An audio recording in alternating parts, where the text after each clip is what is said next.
Here's the deal. It takes just about 10,000 hours to get really good at something. And the only way to tackle that number is to be patient, determined, and dedicated. Who am I kidding? You have to practice every chance you get because it takes lots of it. Take, for instance, cinematography. It's intimidating, but it can be done alone. A number of creators have proved that, so why not you or me? All I need is good lighting. Yes, this video is about the importance of good lighting because it can set the mood of your scene, paint the emotions, focus the viewer's attention, bring depth to the image, and make the whole damn thing look beautiful. And it's been my enemy for a while now. See, I used to use this tiny friend to light up anything. And it worked, for the most part. A small LED light like this can only get you so far on its own. It's decent for close-up shots and lighting objects, plus it's pocket-friendly, but you have to rely on natural light as well. And if you film mainly at night, well, you're out of luck. And don't get me started on practicals. The two lights in this room are this overhead one and these spotlights over my desk. Not ideal. So, naturally, I started trying to capture the sun around the room, trying to harness that natural light. I think nothing beats the beauty of natural light and the serenity it creates, unless your interior doesn't get enough of it. So the lights in this room are less than ideal, and the tiny LED can't provide enough light. Plus, it dies pretty quickly. What do I do?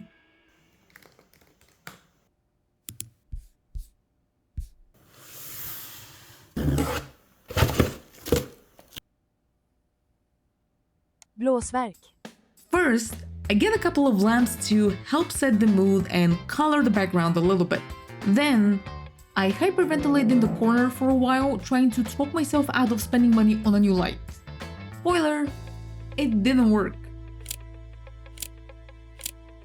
This is when artificial light hits the sweet spot. With something like this, I get to recreate, modify, or exaggerate the mood of my scene and paint with whatever colors I feel fit my story. It's just one light, but the basic idea is that no matter where I am, I have a lot more freedom to play around, experiment, and learn. It can take more time to get scenes done because you need to get creative with how you motivate a shot with just one light. So there's a ton of trial and error. But I've started to realize that the more I spend doing and practicing, the less time I waste fumbling around on the next project. And I can use this room as my canvas to practice lighting and composition, study my own cinematography language, and try to learn from my mistakes. But also be inspired by my successes, no matter how small they are. Mind you though, it can get pretty tiring.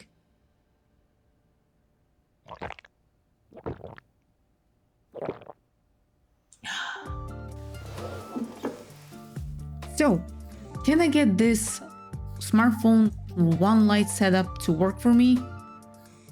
I guess I can to an extent that satisfies my needs. Listen, I don't know enough about cinematography to be able to say that I know what I'm doing here. I don't. But each time I watch a good movie or a TV show, I try to not be just a bystanding viewer. I hit pause to study the shots closely.